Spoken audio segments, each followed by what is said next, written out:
Pada waktu Daud menangga ke surga dan dia melihat hal-hal dua lapisan. Pertama, lapisan ciptaan Allah yang menyatakan bulan, bintang yang dikaryakan oleh Tuhan menjadi cakrawala, yaitu lapisan ciptaan Tuhan. Tapi kedua, dia melihat lapisan kedua, yaitu Allah yang tidak kelihatan, yang lebih tinggi dari cakrawala, lebih tinggi daripada yang dicipta oleh Tuhan. Saudara-saudara, sesudah melihat dua cakrawala ini, melihat dua lapisan ini, lalu dia melihat lebih lagi hal yang ketiga, siapakah saya? Saudara-saudara, tiga macam orang di dunia ini. Semacam orang yang mengetahui segala ciptaan Tuhan dan hanya mau berkat yang diberikan oleh Tuhan melalui ciptaannya. Itulah orang-orang dunia. Itulah orang-orang beragama. Karena mereka mau berkat Tuhan, kesembuhan Tuhan, mau kekayaan, mau kelancaran. Tetapi itu manusia yang paling rendah. Manusia yang melihat ciptaan Tuhan, manusia yang mau berkat Tuhan, lalu hidup dunia pakai segala cara memperalat Tuhan untuk mencapai yang mereka ingin, yang bukan Tuhan. Jika engkau menjadi orang Kristen semacam ini, engkau orang kafir di dalam gereja. Jika engkau hanya menjadi orang Kristen seperti ini, engkau tidak lebih baik dari orang yang tidak percaya kepada Tuhan. Karena yang mau bukan Tuhan, dan yang engkau mau hanya berkat dari Tuhan saja. Engkau kelihatan beragama, kenapa? Melalui ada agama boleh mendapat berkat. Bukankah ini berarti engkau memperalat agama? Engkau kelihatan orang Kristen. Kenapa? Supaya melalui Kristen engkau dapat berkat, maka memperalat kekristenan untuk keegoisanmu. Orang semacam ini orang paling rendah. Orang semacam ini orang-orang yang belum mengenal Tuhan. Orang semacam ini tidak diperkenan oleh Tuhan. Orang lapisan pertama adalah orang yang kelihatan beragama, orang kelihatan bertuhan, tapi datang ke dalam agama, datang ke dalam gereja, bukan mau Tuhan, hanya mau berkat Tuhan. Kelihatan begitu suci, beribadah, berdoa, bukan takut kepada Tuhan, takut neraka dan hukuman dari Tuhan. Orang semacam demikian belum pernah mengetahui apa itu keselamatan. Orang semacam ini belum pernah melihat apa itu kemuliaan surga Allah. Yang dia lihat adalah untung ruginya saya beragama atau tidak. Siapakah perlu diselamatkan? Orang-orang di luar yang belum mengenal Tuhan perlu diselamatkan oleh Tuhan. Tapi kalau saya tanya lebih mendalam lagi, siapa pula perlu diselamatkan? Orang-orang yang belum Kristen sungguh di dalam gereja pun harus diselamatkan. Mengapa setelah khotbah saya memanggil dengan siapapun yang rasa perlu kembali kepada Tuhan, silakan maju. Tidak peduli engkau orang Kristen atau engkau belum Kristen, sadar engkau memerlukan Tuhan, silakan maju ke depan. Dan ternyata yang hadir bukan orang biasa. Banyak orang yang sudah melayani Tuhan lama, maju ke depan. Banyak orang sudah baptiskan lama, maju ke depan. Karena mereka harus buka topeng keagamaan, kekristenan mereka yang selama ini telah menudungi kejujuran mereka. Lalu mereka jujur kembali kepada Tuhan. Saudara-saudara, setelah dia melihat lapisan ciptaan, lalu menembus ke lapisan Sang Pencipta, lalu dia berkata, siapakah saya sehingga engkau mengingat dia? Siapakah anak manusia sehingga engkau masih menilik dia? Lalu kita menanya, siapakah manusia? Engkau kenalkah siapa engkau? Engkau tahukah siapamu sebelumnya? Engkau tahu apa sesudah engkau berbuat sesuatu sekarang? Siapa? Pada waktu Adam berbuat dosa, Tuhan berkata, di manakah engkau Adam? Where are you? Nothing to do with what he eat. Nothing to do with what he does. To do with what he is. Tuhan tidak tanya siapakah engkau, apa yang kau makan. Tuhan tidak tanya apakah engkau sudah bicara, apa yang sudah kau kerjakan. Tuhan menanya di manakah engkau. The original position, the original identity, the original of the substance of a man created of the image of likeness of God, which is so honorable, so glorious, now gone. You are no more at the place where I put you. You're no more in the status where I locate you. You have lost your identity being man created of the image and the likeness of God. You are a sinner. Siapakah engkau?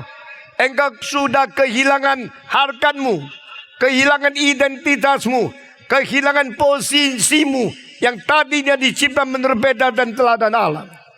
My evangelization started from here. Your dignity, your glory, your original nature of God is not concerning your body as man. So I have human nature. That the human nature caused man to be man. Not because man has a body caused him to have a human nature. Karena engkau dicipta menurut beda teladan Allah begitu mulia. Dan kehilangan itu sehingga engkau tidak sadar. Engkau sekarang hidup berdosa hanya menggantung tubuhmu saja. Maka waktu Yesus datang ke dunia menyatakan kepada kita, the original image of likeness of God is in Jesus Christ. And He is the one to redeem us. And to put us up from our status of fall to regain the salvation in the incarnation of God. Saudara-saudara sekalian, sekarang saya mengatakan satu kalimat. Setelah kita mengetahui siapakah kita dengan sungguh-sungguh, lalu kita mau tanya, bagaimana kembali kepada Tuhan? You lost your identity, you lost your dignity, you lost your glory. You are fallen in sin. Make short glory of God. Kita tidak menyatakan kemuliaan Allah. Kita tidak menyatakan keagungan Allah. kita tidak lagi mempunyai satu value system yang standar. Glory is a system of morality. And dignity is the system of value. Pada waktu kita tidak mengenal lagi apa itu mulia Allah, kita dalam hidup mempermalukan, di dalam dosa, di dalam kekurangan, di dalam ketidakjujuran, kita di dalam ketidakbenaran, kita berada dalam kefasikan, di dalam keadaan tidak benaran, kita menjadi hidup yang dah beres, sehingga semua kemuliaan Allah tidak lagi dilihat melalui refleksi kita untuk Allah. Karena kita kehilangan sistem glory, kita menjadi orang immoral di hadapan Tuhan. Kita menjadi orang tidak jujur, tidak benar, tidak bajik, tidak suci, tidak adil kepada manusia. Kita telah mengerjakan segala dosa dan tidak lagi memuliakan Tuhan di dalam hidup kita sehari-hari. We lost the glory part of our life.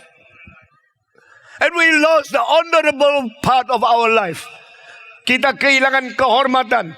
What is the system of honor? The system of honor is the system of worship. You know who is in the highest, who is in lowest, and you only give the glory to the highest. You give glory to God. You manifest Him. You glory Him. You adore Him. You worship Him. This is a system of value. Sistem kehormatan, sistem nilai. Kenapa kita mengutamakan Tuhan? Karena Dia utama. Mengapa kita menghargai Dia? Karena Dia ada nilai harga itu sendiri. Kenapa kita meringankan, menghina orang yang tidak berbobot? Karena mereka memang hina. Hinalah yang dihina, hormati yang dihormati. Kita mengatakan orang yang duduk di atas, baik pemerintah atau orang tersohor, dia tidak memberikan hormat. Karena duduk di pemerintah itu sebagai sesuatu wakil dari Tuhan. Tetapi pemerintah kalau tidak sadar, dia mewakili Tuhan. Dia bukan memerintah, dia menindas rakyat. Dia telah kehilangan kehormatan. Pegawai-pegawai, menteri-menteri kalau tidak jujur, dia bukan tidak hormat karena dia tidak hormat, karena dia sendiri tidak menghormati kehormatan. Itu sebab pegawai yang jujur kita menghormati. Pegawai yang korupsi kita tidak hormati.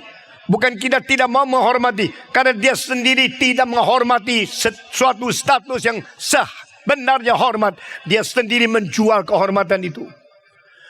Tuhan Allah tidak pernah menjual kehormatan Dia. Dia selalu suci mutlak, adil mutlak, jujur mutlak, benar mutlak, dan penuh dengan cinta kasih mutlak. Tidak berubah dari kekal sampai kekal. Hanya satu, yaitu Tuhan Allah. Amin. Allah dulu suci, sekarang suci, sampai selama-lamanya suci. Allah dulu adil, sekarang adil, sampai selamanya adil. Allah jujur, dulu jujur, sekarang jujur, sampai selama-lamanya jujur. Allah yang senantiasa menyatakan kebenaran yang murni, tidak pernah berubah. Itulah Allah yang kita hormati. Itulah Allah yang kita patut menghargai. Itu Allah yang kita sembah sujud. Karena Dia adalah beratnya, the weight and the self of the honorable things Himself, because He is God. Allah adalah beratnya, suci itu sendiri, adalah konsisten, kesucian sendiri. The subjectivity of the truth in person, that is God. The subjectivity of truth in person, that is God. The subjectivity of truth, of love, of righteousness, of all things good in Himself in person, that is God. I'm not talking about subjective truth of Kierkegaard, that is shallow, too shallow. I'm talking about subjectivity, not subjective truth. Subjectivity of the truth, that is only eternal God is Him. A aseity of God. Dia sendiri yang menjadi kesucian kekal. Saudara-saudara, when man created after the image and likeness of God, kita dicipta menurut peta teladan Allah. Kita mencapai image seperti, if we are like our God. We are holy as our God is. We are righteous as our God is. We become the reflection of God in honorable, in glorious state. Kita bersyukur kepada Tuhan. Kalau kita kehilangan Tuhan, kita kehilangan segala sesuatu. Kalau kehilangan sifat ilahi dan tidak merefleksikan sifat ilahi, kita tidak seperti manusia. You fail to reflect God, you fail to be man. You do not remember who are you and why are you created. You do not remember you are man. Kalau saya mengingat kembali, saya dicipta menurut peta teladan Allah. Saya ingat kembali, saya harusnya suci, harusnya adil, harusnya mulia seperti Allahku. Saya mendadak menjadi manusia yang berhormat, berkemuliaan, yang harus patut dihargai oleh siapapun. Saudara-saudara, ada seorang tanya kepada gurunya, what is theology? Guru mengatakan, theology is to learn why God is God. Man is man. What is God? What is man? And what is relationship between man and God and all things created by Him? And look at you well to represent God with the true knowledge. And that is theology. Teologi adalah mengenal siapa Allah, siapa manusia. Mengapa Allah ada Allah? Mengapa manusia ada manusia? Hubungan manusia dengan Allah, Allah dan manusia. Dan bagaimana memposisikan dirimu di hadapan Tuhan. Bagi menghadap Dia. Bagaimana menghadap diri. Dan menghadapi semua yang dicipta oleh Tuhan. Pengetahuan yang sejati. Di lokasi yang betul-betul yang kau sadar. Inilah teologi. Other than you know the knowledge of theology. You do not know theology. You only know everything cognitively with your epistemological mind. But you do not know the relationship. You do not know the status of He, so holy, so different, and so qualitatively from others. Saudara-saudara sekalian, saya harap semua murid-murid sekolah teologi saya menempatkan diri di depan Tuhan dan segala sesuatu seperti yang dikatakan Alkitab. God, only you are God. And everything outside of created by you are not God. They are only created by you for us. And us, we are created for you above all these things you created. Manusia dicipta untuk Allah. Nah, manusia dicipta lebih tinggi dari segala sesuatu. There must be qualitative difference between man and animal. The qualitative difference between the human nature and other nature of the physical animals. We are created of the dignity, glorious and honorable of God. Saudara-saudara, that is the reason you are chosen. That is the reason you are purchased by blood of Jesus Christ. Kenapa binatang tidak ditebus? Kenapa kuda, sapi, macan semua tidak ditebus? Hanya manusia ditebus. Only man purchased, redeemed by Jesus Christ. Karena in human nature, there is so dignified part, so dignity, so dignified, so honorable. So Jesus died for us. Tuhan mau datang menyelamatkan kita, membawa kita kembali kepada Tuhan. Di sini saya mengatakan adanya keadaan tinggi harkat kita untuk membuktikan bernilainya kita mengukur berapa jauh daripada itu. Jikalau kita bukan orang yang mempunyai kehormatan tinggi, kita tidak sadar berapa banyak dosa telah menjauhkan kita daripada status yang asli. Tetapi siapa yang sadar dosa? Siapa yang sadar dia berdosa? Yang sadar berdosa bukan karena agama. Manusia sadar berdosa bukan karena pendidikan. Kita sadar dosa bukan pemerintah. Ternyata banyak ahli hukum lebih berani melanggar hukum dari orang murid-murid hukum. Pendidikan tidak menjadikan orang menjadi bermoral. Pendidikan hanya menjadi manusia lebih berani menjadi binatang dosa. Lebih berat daripada yang mendidik. Saudara-saudara sekalian, di mana pendidikan lebih tinggi, di situ kemungkinan makin berdosa lebih berani. Di mana hukum lebih mengatur oleh manusia, di mana ahli-ahli hukum lebih berani melanggar hukum daripada murid-murid hukum. Ahli-ahli hukum, orang-orang pintar dalam hukum adalah orang-orang belajar hukum, tapi juga mengetahui bagaimana mencari selang-selang di tengah hukum-hukum yang tertulis supaya dosa yang dia perbuat melanggar hukum, tidak usah dihukum. Itu namanya ahli hukum. Kalau saya mau bicara dengan terus terang, ada pemerintah itu penting. Karena Tuhan yang menetapkan pemerintah. Tapi pemerintah yang tidak takut Tuhan, itu lebih cilaka daripada bangsa yang tidak ada pemerintah. Ada hukum itu penting. Tapi saya harus kasih tahu terang. Lebih cilaka orang mengerti hukum tapi sengaja melanggar hukum dari mereka yang tidak mengenal hukum. Ada pendidikan penting. Tapi saya harus bicara, lebih penting yang mempunyai pendidikan tunduk kepada kebenaran. Kalau tidak, pendidik-pendidik lebih jahat dari mereka yang belum dididik. Ada teologi itu penting. Tapi saya harus katakan terus terang, kalau orang-orang teologi tidak patut dan takut kepada Tuhan, mereka lebih cilaka dari mereka yang tidak mengenal teologi. Saudara-saudara, itu sebabnya saya akan mengatakan 5 macam bukti dosa sudah berada. Semua agama percaya dosa itu faktual. Semua agama sama. Semua agama mengajar tentang dosa. Semua agama mengajar orang berbuat baik. Semua agama itu baik karena semua agama mengaku dosa itu ada. Tapi saya mau tanya, jalan keluar dari dosa itu sama tidak yang diajarkan sama agama yang lain? Semua agama baik. Semua agama mengaku ada dosa. Semua mengetahui dosa itu fakta. Kita semua mengetahui itu baik kalau kita mengetahui dosa itu fakta. Tapi semua agama percaya jalan keluar dari dosa itu berbeda-beda. Ada yang caranya adalah menyiksa diri. Caranya adalah mendirikan jasa, bersedekah, berfakat, berajar, berzakat untuk membantu orang miskin. Dengan cara gini menebus dosa. Ada cara menebus dosa, menyiksa diri, menusuk diri dengan jarum atau dengan paku yang menyiksa diri supaya dosa dikurangi.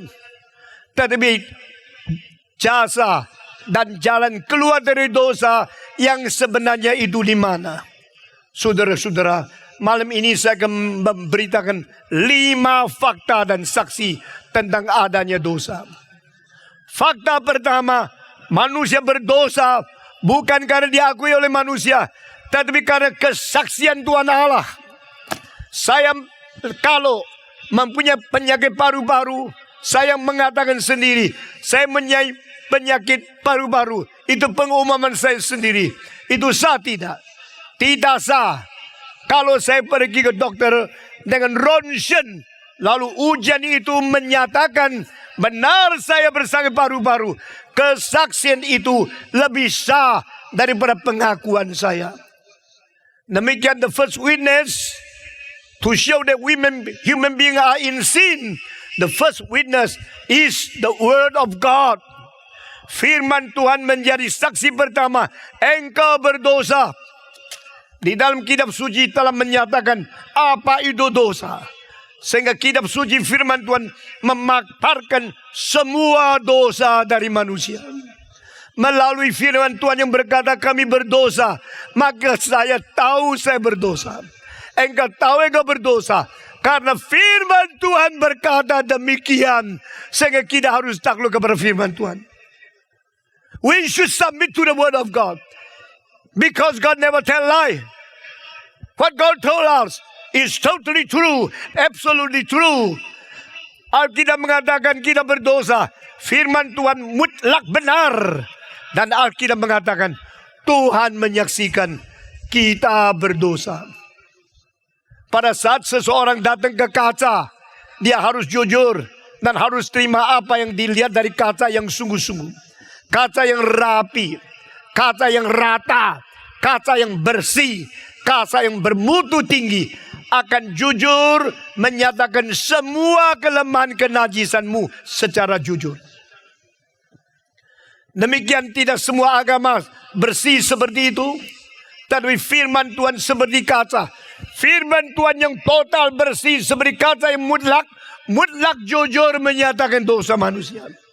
Before the word of God, which is the only truth. The word of God is truth. Thy word is truth. The only place, absolutely true, that absolutely reflect the sin of man is the truth of God in Old and the New Testament. Perjanjian lama dan perjanjian baru, itulah kebenaran mutlak dari Tuhan Allah yang total 100% bersih, merefleksi dosa kita. Barang siapa mendengarkan khotbah, lalu dia sadar dia orang berdosa, perlu bertobat, khotbah itu beres. Yang dengar itu beres, yang khotbah juga beres. Kenapa semakin banyak kita mendengar khotbah, semakin banyak kita berani berdosa? Karena kita tidak menghargai firman Tuhan. Mengapa banyak orang berkhotbah tidak mengakibatkan anggotanya bertobat? Karena yang berkhotbah tidak mengharapkan orang bertobat.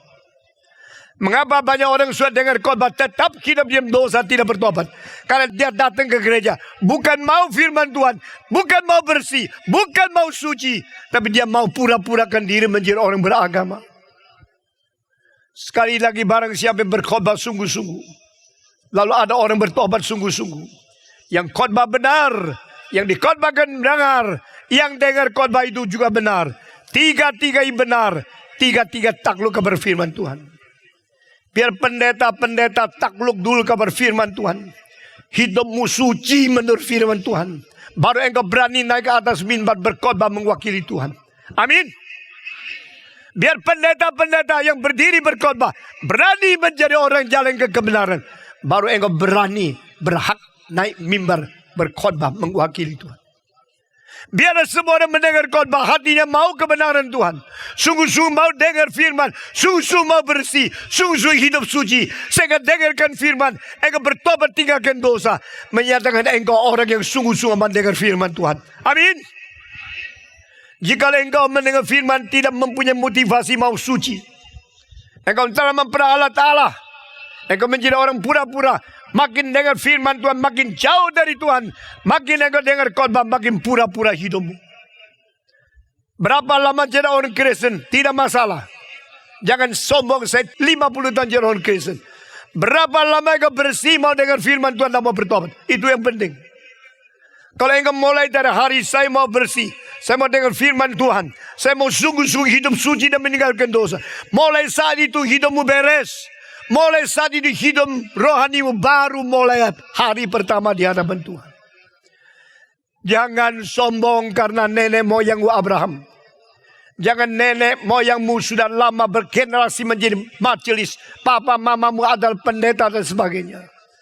Yang penting engkau sungguh-sungguh bertobat menjadi orang Kristen yang dirubah oleh firman Tuhan. Kedua, Tuhan pakai hati nurani untuk membuktikan manusia berdosa.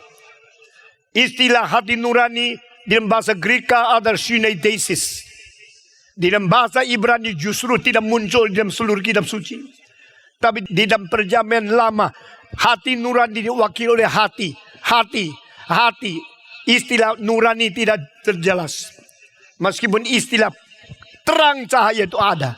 Hati yang bercahaya, itu hati yang bernur. Di dalam bahasa Ibrani nur itu cahaya. Di dalam bahasa Arab nur itu cahaya. Di dalam bahasa Jawa nur itu cahaya. Banyak orang di Indonesia namanya Nur.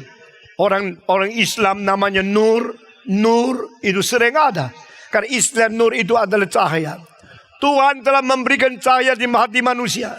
Dan di dalam Amsal Sulaiman dikatakan hati manusia adalah pelita Tuhan untuk menyatakan cahaya dan melihat segala sesuatu isi sanubari kita masing-masing. The spirit of man is a lantern of God to show forth all the things hidden in our heart. Hati manusia adalah cahaya dari Tuhan untuk menyatakan segala isi sanubari kita masing-masing. Di sini mengandung artinya runani, artinya isi hati yang bernur itu runani. Jadi istilah ini tidak muncul, tapi makna hati nurani sudah muncul dalam perjanjian lama. Beberapa tempat yang paling penting di Amsal Sulaiman. The spirit of man is the lantern of God. And through the spirit of man shining upon us, illuminating us in my heart. So I know I have sinned. I know I'm a sinner. Siapa membuktikan manusia berdosa? Pertama Tuhan. Caranya apa? Pertama cermin firman. Barang siapa dengarkan firman Tuhan yang murni, pasti sadar mereka berdosa. Di dalam berapa hari ini engkau membuktikan pada waktu firman Tuhan disampaikan, engkau sadar engkau berdosa. Kenapa? Karena Tuhan bekerja di dalam firman-Nya dan kesaksian yang sungguh-sungguh untuk membuktikan engkau berdosa. Bukan orang yang bisa membuktikan. Kalau pengacara membuktikan yang berdosa, engkau cari pengacara lebih atau melawan kembali. Engkau pakai perintah-perintah dan hukum untuk membela dirimu. Itu ketidakjujuran manusia di dalam ilmu hukum. Tapi kalau Tuhan bekerja melalui firman, melalui kesaksian sejati, menyatakan kebenaran, tak ada orang paksa. Engkau sendiri maju ke depan mengaku dosa. Kenapa? Karena Tuhan bekerja. The way God works is not the work by the law. The way God works is the work of the Holy Spirit. By the word of God, like a mirror, you reflect and you know yourself you are a sinner. Fakta pertama, saya tahu saya berdosa melalui firman. Fakta kedua, saya tahu orang dosa karena hati nurani. Waktu saya sekarang bicara tentang hati nurani ini di sini, engkau punya hati mengatakan iya benar, yang dikatakan benar. Dan hati nuranimu membuktikan engkau berdosa, bukan saya. Tidak usah yang lain, tidak usah malaikat. Tuhan sendiri pakai hati nurani membuktikan kedua, kita orang berdosa. Hati nurani mempunyai fungsi 7. Saya tidak bicara banyak. Dan saya mengutip doktor namanya Hallesby, the one who wrote the thesis on the conscience in his country, in Norway. Dr. Hallesby. Dia mengatakan hati nurani, sunenthesis, konsiensia, yang disebut hati nurani. Di Inggris conscience itu ada 3 pekerjaan. The first, before you sin, he told you and he warned you to not commit sin. Sebelum kita berdosa, hati nurani ini berfungsi untuk memberikan peringatan dan mengatakan jangan berdosa. Please do not sin. Dia kasih lampu merah. Ini dah benar. Engkau berhenti berbuat dosa. Tidak boleh melakukan itu. Ini tidak baik. Inilah perkataan pertama dari hati nurani. Hati nurani memperingatkan kita dan mengatakan nasihat jangan berdosa. Tetapi engkau tetap berani. Engkau melawan. Engkau mengabaikan peringatan yang penting itu. Lalu engkau beranikan diri masuk di dalam dosa. Bertindak sungguh-sungguh. Tahap kedua, hati nurani sudah memberikan peringatan, engkau tidak memperhatikan. Tindakan kedua, dia tidur. Dia tidur, ngorok. Dia tidak peduli, biar engkau bebas. The second step of our conscience is go and fall asleep. Let you free. That you think you are free to commit all sins you want. Ini kedua. Lalu engkau berbuat. Tak ada orang melarang, enak. Saya boleh berbuat dosa semau saya sendiri. Hati nurani tidak bekerja. No more warning. No more advice. No more red light. It's the freedom for you to do everything you want. Lalu enak, senang sekali. Tetapi tahap ketiga, when you finish your committing sin, then the conscience rise up, sit on the throne of the judge, and say, you have committed sin. You are wicked man. You are wrong. You are sinner. Langkah ketiga, hati nurani bangkit dari bertidurnya, duduk loncat ke atas tempat sebagai seorang hakim dan berteriak, kamu sudah berbuat dosa. Kamu orang berdosa. Kamu orang fasik. That is to rise up your guilty feeling. You never can forgive yourself. You condemn yourself. You have no peace at all. Itulah 3 pekerjaan. I read the thesis of Hallesby when I was 22 years old.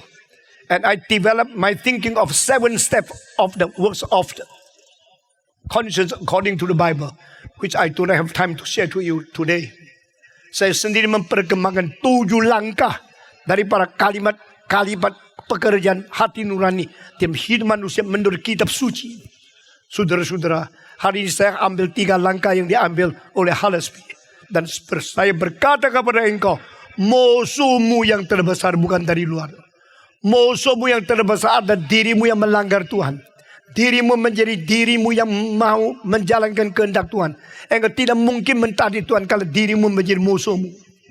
Tetapi sebaliknya setelah engkau berdosa, dirimu yang kembali dicipta oleh Tuhan menjadi musuhmu, menghakimi engkau karena engkau sudah jauh dari Tuhan. Itu sebab Tuhan berkata, the wicked man has no peace. Orang berdosa, orang fasik, tidak ada sejahtera sepanjang hidup. Engkau tidak ada sejarah sampai kapan? Sampai kau tunduk kepada Tuhan. Sampai kau betul-betul berkata, Tuhan di sini saya orang berdosa, saya bertobat. Tolong Tuhan ampuni saya mau kembali kepadamu. When you truly repent, in true return to the God, that's a new hope in your life. The new starting point of a new peace will be created in your life after.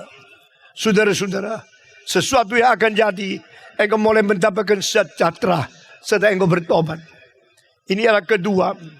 Second proof you are a sinner is a conscience created by God in you. Ketiga, the third power to prove we are sin is the power of the sin which now is binding you through the power of the darkness. Kuasa kegelapan yang sedang mengikat engkau, itulah sesuatu bukti yang ketiga yang Tuhan taruh di dalam hatimu. Adakah orang berdosa tidak ditegur oleh diri sendiri? Adakah orang berdosa tidak diikat oleh kuasa dosa itu sendiri? Pertama-tama engkau belajar merokok karena engkau mengatakan ini uangku, ini bebasku. Aku pakai uangku beli rokok, aku pakai kebebasanku, saya main rokok. At first you play with yourself. You pay money for your smoking and you use your freedom to smoke. You are the master of your smoking. Tapi lambat laun bukan kamu yang hisap rokok, rokok hisap kamu, bukan? Pertama-tama engkau memegang rokok, akhirnya rokok pegang engkau, bukan? Pertama engkau main akan ganja, akhirnya ganja mempermain kamu, bukan? Pertama engkau minum akan obat-obat bius, akhirnya obat bius yang telah menghancurkan kamu, bukan? Tidak ada orang memainkan dosa. Tidak orang memiliki kebebasan atas dosa. Orang yang berdosa adalah dimainkan oleh dosa. Orang berdosa adalah budak dari dosa. Tidak ada manusia pernah menjadi tuan dosa. There's no man in the world commit the sin, still become the master of the sin. They all become the slave of sin. Siapa bebas terhadap dosa? Siapa mempunyai kuasa atas dosa? Itu penipuan setan. Tidak ada. Semua orang berdosa menjadi hamba-hamba, menjadi budak dari dosa. Immanuel Kant mengatakan, what is freedom? Is freedom the freedom I have to do everything I want? That is not freedom. That is false freedom. Freedom is not what I want to do, I can do it. Freedom is exactly contradictory. Anything I do not want to do it, I have power get it from it. That is freedom. Saya pikir Immanuel Kant one of the most bright people in the human of epistemology. Dan dia mempunyai pengertian yang pintar sekali. Siapa orang yang bebas? Orang bebas adalah orang yang mau kerja apapun mereka bisa kerjakan. Itu kebebasan palsu.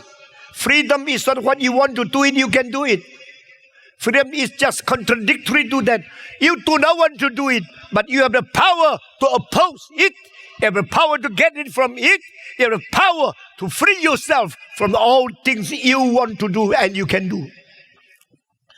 Kebebasan sejati adalah yang saya tidak mau kerjakan. Saya mempunyai kekuatan mampu tidak kerjakan. Itu baru bebas. Tanya dan jawab kepada saya. Orang narkoba dipaksa siapa? Tidak ada yang dipaksa.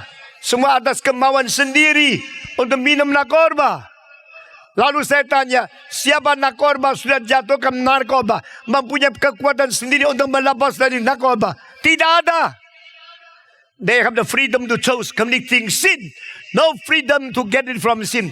That is not the true freedom. Kebebasan yang sejati bukan saya berani, saya bisa, lalu saya lakukan dosa.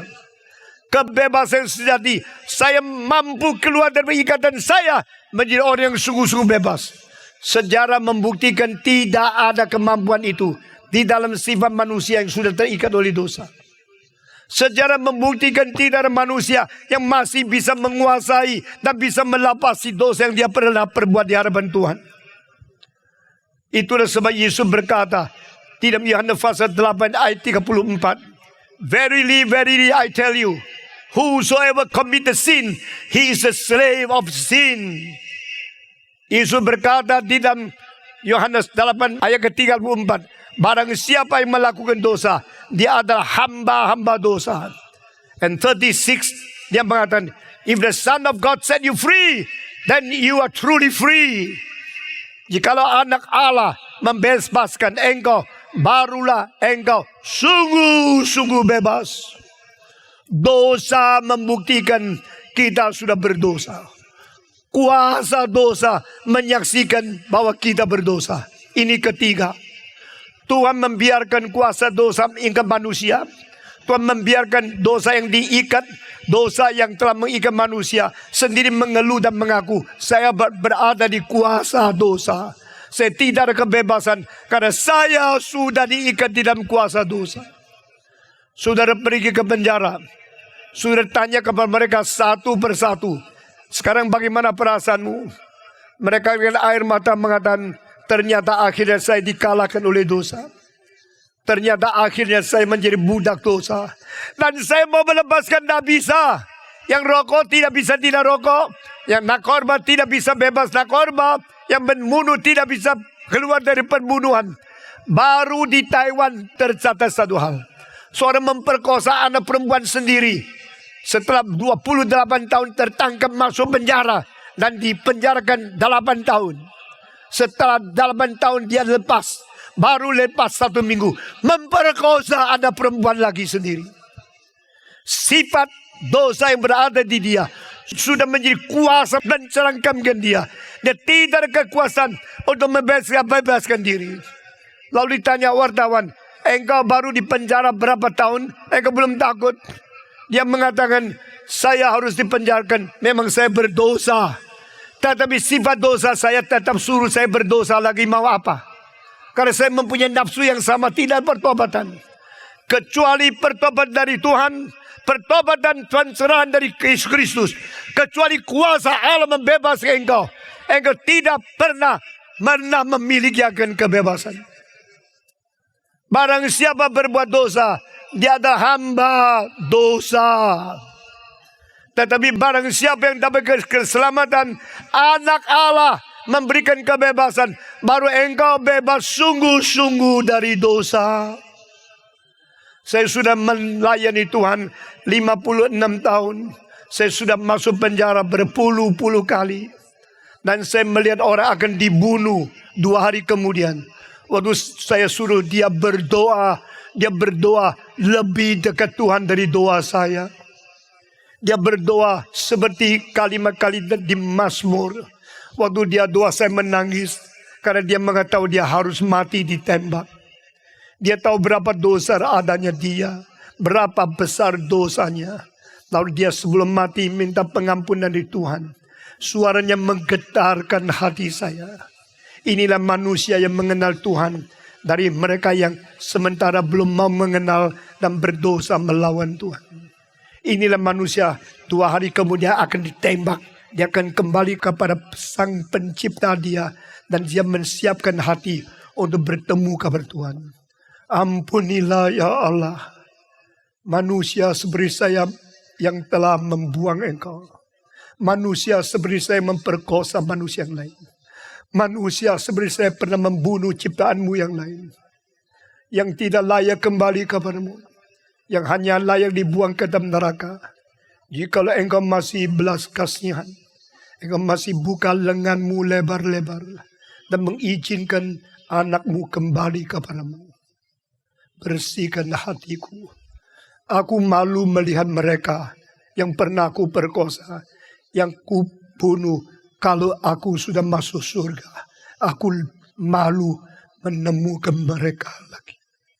Ya Allah yang Maha Kuasa, engkau masih maukah saya? Engkau masih mau mengampuni saya? Saya tidak tahu kalau engkau mendengar doa yang jujur seperti orang ini.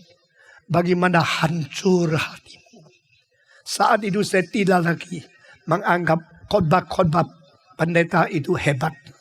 Saya cuma anggap kalau Tuhan mau mengampuni orang berdosa itu hebat. Saat itu saya tidak lagi pandang pendeta siapa mempunyai akademi berapa tinggi. Bagi saya, kalau ada orang mengerti kemurahan Tuhan dengan sungguh-sungguh, ada orang mengerti pengampunan Kristus dengan sungguh-sungguh, dan ada orang yang mencari orang berdosa dengan sungguh-sungguh, itulah hamba Tuhan yang bernilai, bukan karena sekolah akademinya tinggi, karena cintanya mirip Tuhan. Saya telah menjadi pendeta yang berlainan dengan banyak pendeta yang lain. Saya bukan melihat berapa akademik, berapa tinggi pikiranmu. Saya melihat berapa dalam cintamu sampai engkau mau ke neraka. Membawa orang berdosa kembali. Saya mengindahkan penginjilan. Saya mentabiskan seorang pendeta yang dari Chicago terbang ke Indonesia. Pergi ke negara yang sulit. Pergi ke kampung-kampung orang yang tidak pernah Kristen di Sunda. Bawa mereka satu-satu menjadi orang Kristen. Dan dia berkata, saya sudah membaptiskan 60 orang yang tadinya melawan Tuhan Yesus, sekarang menjadi orang Kristen. Tidak lama kemudian dia berkata, saya baru membaptiskan 20 orang yang melawan Kristen, sekarang menjadi orang Kristen. Saya menghargai dia lebih daripada profesor-profesor yang mendidik orang mengerti teologi, tapi tidak pernah mencinta orang berdosa. Jangan pura-pura. Jangan bicara saya sudah lama menjadi orang Kristen. Katakan kepadaku, apa perubahanmu setelah engkau menerima Kristus? Katakan kepadaku, setelah engkau menerima Yesus, berapa banyak air mata engkau mengalir bagi dosamu? Katakan kepadaku, berapa banyak orang yang tidak kenal Tuhan yang kau rela mencintai, mendekati, dan bawa mereka kembali kepada Tuhan. Tuhan memakai firman-Nya membuktikan bahwa kita berdosa. Tuhan memakai hati nurani untuk membuktikan bahwa kita berdosa. Tuhan memakai fakta sejarah di mana kita yang pernah diikat sendiri, yang dibelenggu, mengalami sendiri kuasa itu, membuktikan kita berdosa. Masih mungkin gak engkau melarikan diri dari fakta-fakta yang dikirim oleh Tuhan? Bukan saja 3 hal ini. Firman Tuhan, hati nurani, dan kuasa dosa dalam hidup kita telah membuktikan kita berdosa. Tuhan memakai juga fakta keempat, masyarakat yang rusak. Siapakah yang terjun ke dalam masyarakat dan membaca penyakit-penyakit bangsa Indonesia, berani tetap membangkang dan mengatakan Indonesia bangsa yang tidak berdosa? Mengapa pemuda-pemudi bertawuran di pinggir jalan? Mengapa jaksa agung dibunuh? Kenapa banyak orang-orang menjadi pengacara-pengacara tetap berani bohong? Mengapa menteri-menteri tidak jujur pernah ditangkap? Ini masyarakat yang berdosa tidak? Jawab! Jangan pura-pura. Tuhan menyatakan dosa manusia. Cara keempat, kasih tahu sama kita, masyarakat sudah dosa. Masyarakat penuh penyakit. Profesor-profesor yang pintar, banyak yang berdosa. Menteri-menteri, banyak yang menerima suapan, berdosa. Pendeta-pendeta yang tidak jujur, berdosa. Orang Kristen lama, berdosa. Banyak orang beragama, berdosa. Di dalam penjara ada lebih separuh orang beragama. Tidak lebih banyak orang ateis dari orang beragama. Banyak orang beragama masuk ke dalam neraka. Banyak orang beragama masuk ke penjara. Banyak orang beragama memakai nama Allah untuk membunuh sesama manusia. Mengapa? Karena mereka kira agama akan membela dia. Alkitab berkata Tuhan tidak disuap oleh manusia. Amin. Alkitab mengatakan Tuhan yang jujur akan berdiri pada pihak Tuhan sendiri. Tidak peduli kau beragama atau kau tidak beragama. Tidak orang yang bisa melolos dari hukuman Tuhan yang terakhir, yang sejati, yang benar, yang jujur, yang tidak bohong, dan tidak menerima suapan dari siapa. Yudas yang pernah mengikut Tuhan Yesus 3 tahun setengah, yang dipilih sendiri oleh Tuhan Yesus sebagai rasul, tetap harus masuk neraka. Biarpun dia rasul yang dipilih oleh Tuhan. Karena Tuhan tidak memandang bulu, Tuhan tidak diperalat oleh manusia. Itu sebab barang siapa yang memperalat Tuhan, cilakalah dia. Dosanya double, akan dipaparkan telanjang, lebih jujur dari orang yang tidak beragama. Tuhan menyatakan manusia berdosa melalui firman-Nya. Tuhan menyatakan dosa melalui hati nurani. Tuhan menyatakan dosa manusia dengan kuasa yang ada di dalam belenggu engkau.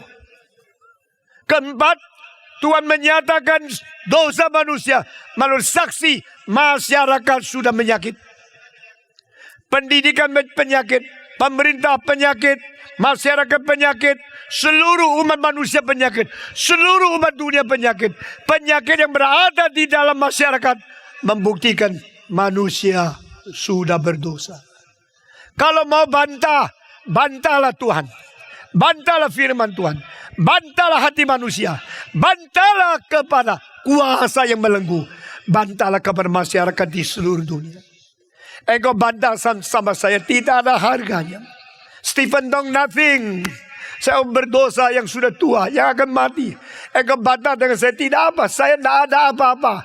Tapi yang saya katakan bukan tidak ada apa-apa. Yang saya katakan berbobot, dan bobot itu karena ada firman Tuhan. Sampai selama-lamanya tidak bisa dibantah. Bisakah Anda membantah firman Tuhan?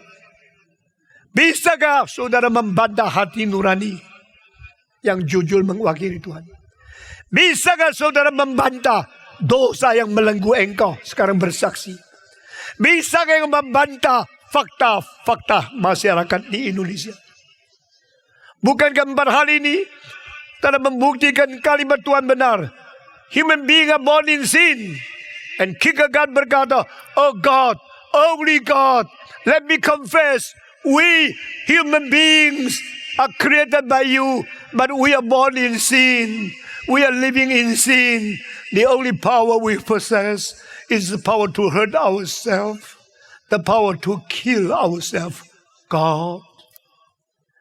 Kierkegaard seorang pujangga, seorang filosof, seorang teolog dari Denmark. Dia berkata, Tuhan, Engkau telah menciptakan kami, tetapi kami umat manusia ya Tuhan, dilahirkan di dalam dosa, hidup di dalam dosa. Kekuatan satu-satunya manusia miliki adalah kekuatan untuk melukai sendiri, untuk membunuh diri sendiri. Ya Tuhan, do you know you are killing yourself? Do you know you're committing sin and you're committing suicide? Saudara tahu tidak engkau berdosa, sedang membunuh diri? Saudara tahu tidak engkau sedang melawan Tuhan, melawan penciptamu, dan menuju ke kebinasaan yang kekal? 4, sudah membuktikan firman, hati nurani, kuasa pelengguan, dan fakta dari masyarakat. Terakhir, Tuhan membuktikan kita berdosa karena upah dosa adalah maut. Semua katakan, karena upah dosa adalah maut. Engkau harus mati, saya harus mati, dan semua orang di dunia harus mati. Tetapi manusia belum siap. Mereka kira mati urusan yang kecil, urusan orang lain. Setiap kali yang baca surat kabar, orang ini, orang itu mati. Setelah baca, engkau tertawa, engkau tutup. Engkau kira engkau tidak bisa mati. Hari ini dengan firman Tuhan, pada satu hari engkau pasti mati. Mungkin lebih cilaka dari mereka yang menghina. Tahu tidak, ubah dosa adalah mati. Dan engkau berdosa, engkau harus mati. Saya harus mati. Saya berani berkata kepada saudara, sekarang saya mati. Saya akan bicara dengan Tuhan. Yang kau suruh aku kerjakan, sudah ku genapkan di dunia. Aku bersyukur aku dipanggil Tuhan kembali kepada Tuhan. Kalau hari ini saya harus mati, saya sudah setia, saya seumur hidup sedia, saya akan bersuka cita bertemu dengan Tuhanku. Ini saya belajar Yesus Kristus. Yesus sejak dia lahir, dia tahu dia harus mati. Sejak umur 12, dia telah siap hidup di rumah Tuhan. Dan dia sering menaruh hal yang penting untuk hatinya. Tidak tahukah bahwa aku harus selalu berada di rumah Bapakku? Tidak tahukah aku senantiasa memperhatikan rumah Bapakku? Waktu Yesus sudah umur 30 lebih, dia berkata kepada Tuhan Allah, yang kau utus sudah kukerjakan Bapa. Di atas kayu salib mengatakan, genaplah. Karena dia sudah menggenapi apa yang dikerjakan oleh Tuhan. To live in this world only once, no matter how rich, how long, how honorable you are, you subject to die. Hidup di dunia hanya satu kali.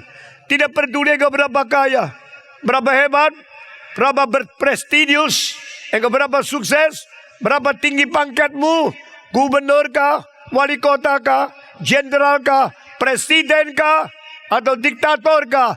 Semua orang hidup di dunia ada satu kali. Dan sesudah ada kematian yang tiba. Saya tanya, sudahkah engkau bersedia bertemu dengan Tuhanmu? Kematian adalah saksi kelima. Tuhan membuktikan kita berdosa. Saya orang berdosa. Engkau orang berdosa. Kita semua orang berdosa.